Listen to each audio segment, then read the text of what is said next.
Hulle het vandag 120 minute gehad om 12 jaar se kennis oor idiome, spreekwoorde en taalkunde weer te gee. En hoewel die Afrikaans taaleksamen beslis nie kinderspeletjies was nie, reken die matrieks dit was 'n redelike vraestel.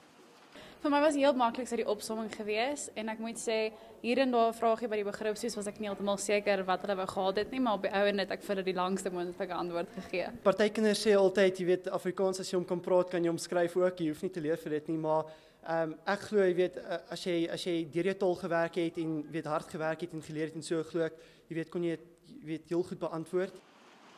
Tweede taalsprekers het ook hulle antwoorde neergepen en sê hulle het 'n geheime wapen. I watched Seven to Line. That helps me a lot with my parents because I have no other choice. So I found that helped a lot as well. We do a begripstoets, 'n opsomming, and then our taal section. Everything was answerable. If you were prepared for the test, then it went well.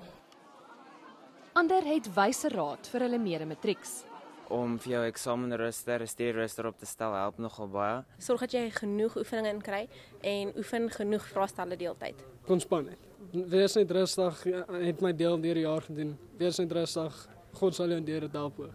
Een van die 3 Afrikaans vraestelle is darm nou agter die rug, maar vir die matrieks is daar nie veel tyd vir ontspan nie.